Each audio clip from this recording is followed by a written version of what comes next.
Vamos lá, PT Vilas Boas. O partido afirma que as declarações do comandante do Exército, general Vilas Boas, no fim de semana, indicam que houve uma tentativa de influenciar o Supremo Tribunal Federal na votação do habeas corpus que pedia a liberdade do ex-presidente Lula. Em entrevista ao jornal Folha de São Paulo, Eduardo Vilas Boas disse, vamos lá, abre aspas, eu reconheço que houve um episódio em que nós estivemos realmente no limite, que foi aquele tweet da véspera da votação no Supremo da questão do Lula. Ali, nós conscientemente trabalhamos sabendo que estávamos no limite, mas sentimos que a coisa poderia fugir ao nosso controle se eu não me expressasse. Porque outras pessoas, militares da reserva e civis identificados conosco, estavam se pronunciando de maneira mais enfática. Me lembro, a gente soltou o post no Twitter às 8h20 da noite, no fim do Jornal Nacional. O William Bonner leu a nossa nota. Olha, então é o seguinte, vamos lá. No dia 3 de abril, o julgamento do habeas corpus do Lula ia começar no dia 4 de abril. E, de fato, houve nos dias 4 e 5 de abril. O resultado saiu no dia 5 de abril. 6-5 pela manutenção da prisão, portanto, 6-5 contra a concessão do habeas corpus. E os tweets do general foram publicados no dia 3, portanto, na véspera da votação. Vamos lá para os tweets. O que foi que o general escreveu no dia 3? Vamos lá. O primeiro, nessa situação que vive o Brasil, resta perguntar às instituições e ao povo quem realmente está pensando no bem do país e das gerações futuras e quem está preocupado apenas com interesses pessoais. Esse foi o primeiro tweet. Aí teve mais um. Asseguro à nação que o Exército Brasileiro julga compartilhar o anseio de todos os cidadãos de bens, de repúdio à impunidade e de respeito à Constituição, à paz social e à democracia, bem como se mantém atento às suas missões institucionais. Obviamente, o general estava se referindo ao julgamento que haveria no Supremo no dia seguinte. E aquilo foi visto como uma forma de pressionar o Supremo já à época. E foi a leitura que eu fiz também. Se você pegar o programa daquele dia, você vai ver que eu censurei esses tweets do general. E agora o próprio general admite, eu reconheço, que houve um episódio em que nós estivemos realmente no limite, que foi aquele tweet. O PT está dizendo agora, que o general interferiu ou buscou interferir no julgamento do habeas corpus do Lula. Vamos lá ver agora, que é o terceiro parágrafo aí do primeiro bloco, vamos ver o que disse o PT agora a respeito da entrevista do general que saiu no domingo. Quem fala aí? A comissão executiva do partido divulgou uma nota de repúdio alegando mais uma vez que a prisão do petista foi política, com o objetivo de impedir que ele fosse eleito presidente da República. No Twitter, a presidente do PT, a senadora Gleisi Hoffmann, questionou o que fugiria do controle. Teve de agir por quê? Que limite tinha? Na nota, o partido diz que conclama as forças democráticas do país a repudiar e a denunciar o que chamou de usurpação confessada pelo general Vilas Boas. O deputado Paulo Pimenta escreveu que não é papel das Forças Armadas tutelar os poderes, em particular o STF. O também deputado Vadir Demus alegou que a entrevista do chefe do Exército mostrou conluio entre a farda e a toga para destruir a democracia brasileira e levar Bolsonaro ao poder. Já o deputado Ivan Valente, do PSOL, argumentou que o episódio indica que não há certeza de que as Forças Armadas respeitarão a Constituição. Olha aqui. Vamos ver. É nessas horas que cumpre ter serenidade. Eu dei aula de língua portuguesa. Essa é minha formação de origem. Né? Fiz jornalismo e letras e dei aula durante 9 anos. De redação, de literatura e de interpretação de texto. Portanto, as palavras para mim são importantes. E o sentido delas também. Negar que o general tenha se manifestado no dia 3 de abril na esperança de influenciar o julgamento do Supremo é uma tolice. Por que uma tolice? Porque a gente deve acreditar no próprio general. Ele está admitindo, de fato. Como é? Eu reconheço que houve um episódio em que nós estivemos realmente no limite. que foi aquele tweet da véspera da votação do Supremo. Ali nós conscientemente trabalhamos sabendo que estávamos no limite. No limite do quê? Eis a questão. Quando o PT diz, houve uma interferência de natureza política, há um deslocamento de eixo da compreensão, consciente ou não, que distorce um pouco a fala do general. E não, eu não estou tentando edulcorar dourar a pílula ou edulcorar a realidade, não. Pode ser até pior a coisa. O general diz com todas as letras que ele fez aquilo para acalmar a turma. O general está admitindo que havia inquietação nos quartéis e forças associadas. Alguma dúvida sobre isso? Alguma dúvida sobre isso? Eu não tenho nenhuma. Ele está dizendo, mas sentimos que a coisa poderia fugir ao nosso controle. Que coisa? Qual coisa poderia fugir ao nosso controle? O controle deles? Se eu não me expressasse. Então eu me expresso para acalmar a turma. Essa é a real leitura. Porque outras pessoas, militares da reserva e civis identificados conosco, estavam se pronunciando de uma maneira tal.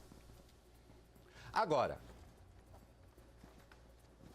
temos de ser objetivos nessas coisas. O general votou no Supremo? Não, o general não votou.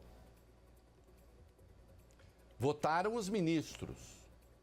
E por 6-5, a prisão do Lula foi mantida. Então vamos lá. Fachin votou pela manutenção da prisão de Lula. Alexandre Moraes votou pela manutenção da prisão de Lula. O Luiz Fux, o Barroso, a Carmen Lúcia e a Rosa Weber, 6 ministros. Votaram contra o Gilmar Mendes, o Toffoli, o Marco Aurélio, o Lewandowski e o Celso de Mello.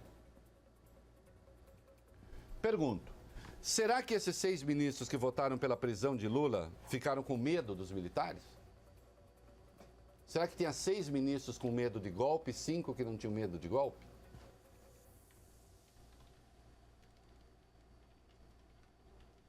Nessa hora é preciso fazer análise com frieza. Eu digo o seguinte, que o general tentou interferir, tentou. Que foi uma tentativa de tutela, foi. E eu escrevi isso na minha coluna na Folha e lamentei que assim tenha sido. Aliás, lamentei essa entrevista e lamentei uma outra em que ele disse que haveria certo déficit de legitimidade do eleito, qualquer que fosse ele. Porque se fosse o Haddad, então a facada poderia ter prejudicado o Bolsonaro, sendo o Bolsonaro, a facada poderia ter ajudado, enfim. Então eu vi ali a sombra de uma tutela que é inaceitável na democracia. Até porque, e aqui eu sei com um general, que é uma pessoa que eu aprecio muito, com quem eu já tive uma excelente conversa. Cordialidade máxima. Né? Até tomamos um esquinho junto. Que não foi pago pelo poder público. Bom saber. Foi uma excelente conversa. O general está dizendo, sim, havia risco de baderna militar. E isso é preocupante. Isso é preocupante. Se vocês me perguntarem, a Maiara vai fazer agora a pergunta, Reinaldo, você acha que há risco de haver um golpe militar no Brasil? Me pergunte. Reinaldo, você acha que há risco de haver um golpe militar no Brasil? Não. Não. Não, porque o alto comando sabe que o país se transformaria num pária internacional. Não há risco de golpe no país. Poderia ter havido bagunça? Poderia ter havido bagunça. Golpe, não. Teria sido sufocado, eventualmente. A bagunça interessa? Não interessa. Haver, no entanto, setores que imaginam que podem, pela força, impor uma vontade é uma coisa ruim. É uma coisa ruim que tem de ser afastada de pronto. Então, Parece-me que o general está dizendo, atuei preventivamente. E não deixa de ser uma revelação importante que ele faz a todo mundo político. A todo mundo político. Agora, eu realmente não acredito que os ministros tenham se deixado influenciar por isso. O Fachin votou contra o Lula, mas o Fachin, atenção, eu não vou nem entrar no mérito agora da condenação do Lula, tá? Eu já vou falar sobre Constituição, calma. O Fachin não votou só contra o Lula, o Fachin vota geralmente contra qualquer um. O Fachin é um punitivista. E nem sempre olha a Constituição com cuidado. O Alexandre de Moraes, neste particular, está se mostrando um outro. O Luiz Fux, idem. O Barroso, idem. A Carmen Lúcia, idem. Não se esqueçam que Carmen Lúcia participou daquela história que resultou na operação da gravação do presidente Temer e do Aécio Neves.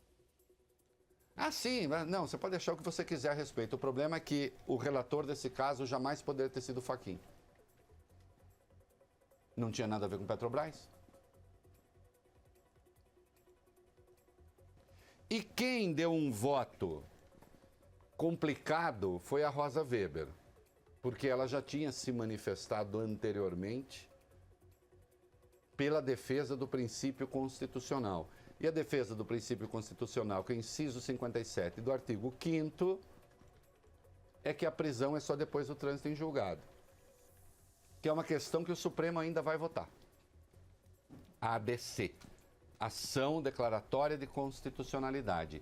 Não se esqueçam jamais, a Constituição brasileira diz que alguém só pode começar a cumprir pena depois do trânsito em julgado, depois do julgamento em terceira instância. Em 2016, o Supremo votou lá um caso em particular que passou a permitir a prisão depois da condenação em segunda instância. Mas essa questão ainda tem que ser revista pelo próprio Supremo. Então, quem votou foram os ministros, não foi o general.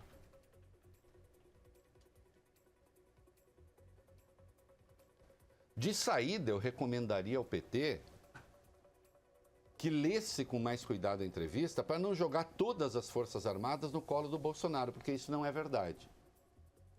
O próprio general faz uma leitura que não é exatamente uma leitura entusiasmada.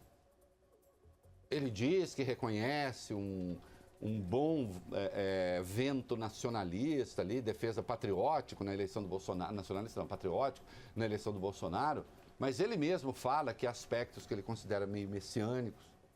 Ele põe na forma interrogativa, mas é afirmativa.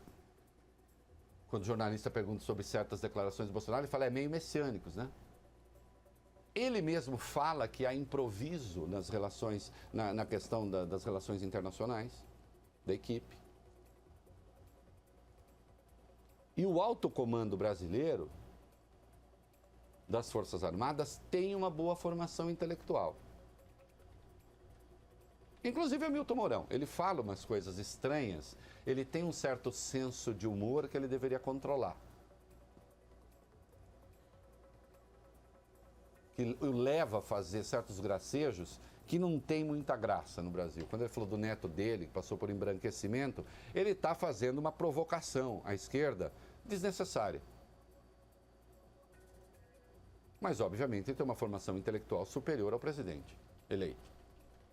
Até porque chegou mais longe na carreira e estudou mais. E para chegar onde ele chegou, tem que ter uma boa formação.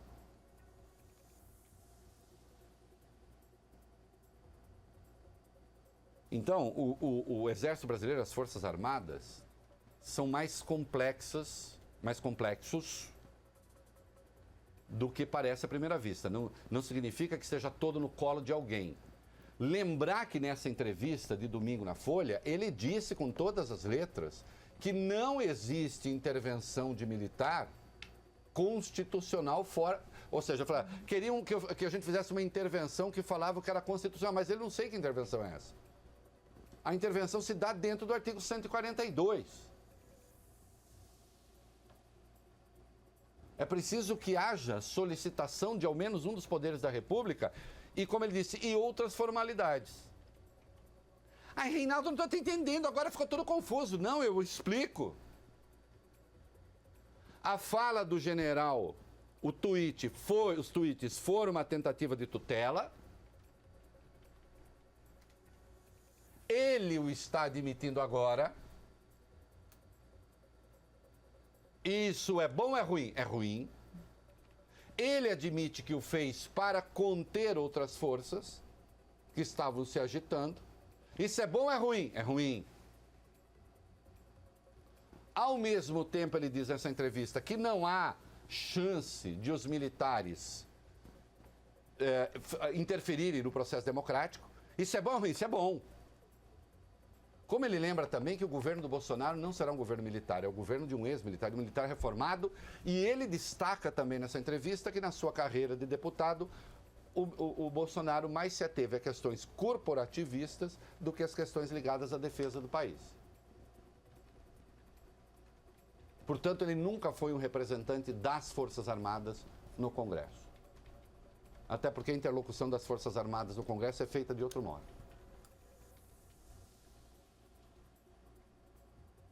Certo? Agora, que fique claro, quem votou foram os ministros do Supremo. O general não tinha voto. Cadê o voto do Eduardo? Não tem. Do Eduardo Vilas Boas. Não tem esse voto. Fachin ficou com medo? Não acho que tenha sido isso. Moraes ficou com medo? Não acho que tenha sido isso. Fux ficou com medo? Não acho que tenha sido. Barroso ficou com medo? Carmen Lúcia ficou com medo? Rosa Weber ficou com medo? Acho que não. Acho que não foi isso. Resolveram enfrentar o general e meter o dedo no nariz do general quem? O Gilmar Mendes? Não. O Toffoli? Não. O Marco Aurélio? Não. O Lewandowski? Não. O Celso de Mello? Não. Até porque no seu voto o Celso de Mello falou palavras muito duras contra o Twitter do general. É bom lembrar disso. Precisa ter memória nessas coisas. Resgata lá o voto do Celso de Mello. Ele deixou muito claro que o Supremo não aceitava pressão daquela natureza. Eu considerei a entrevista dada pelo general Vilas Boas uma boa entrevista. Uma boa entrevista porque revela um fato histórico. Ele está revelando que a pressão existiu. Ele está revelando aquilo que a hipótese que eu cheguei a levantar aqui no meu blog, de que ele estava, na verdade, tentando conter a turma. E ele confessa que é isso mesmo. Portanto, temos uma turma que tem vontade de ser incontida, e é bom que ela se contenha.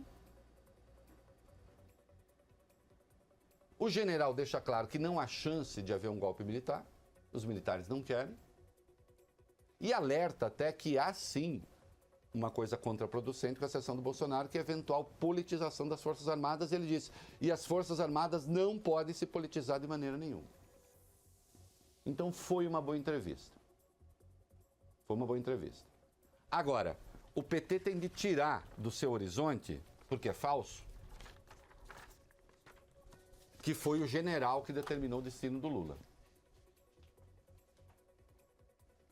Até porque, não sei quando, a ação declaratória de constitucionalidade que vai cuidar da constitucionalidade ou não da prisão depois da condenação em segunda instância,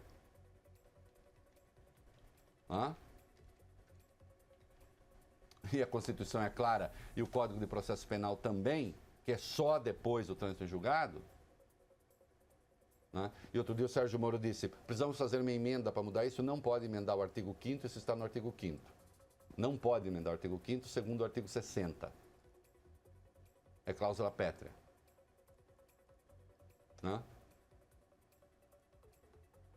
Qualquer que seja o resultado, vai ser o resultado que se vai produzir no Supremo. No Supremo. Nossa, Reinaldo, a realidade ficou mais complicada do que eu gostaria que fosse. A realidade sempre é mais complicada do que a gente gostaria que fosse. Ainda bem. Outro dia eu lembrei aqui uma frase que está no Nome da Rosa, do Humberto Eco. Momento cultural. Quando o Adson fala pro Frei Guilherme, que bom seria um mundo sem labirintos. Ele diz, não, Adson, que bom seria um mundo em que houvesse uma regra para andar nos labirintos. Hashtag pronto, filosofei. O É da Coisa, na Band News FM.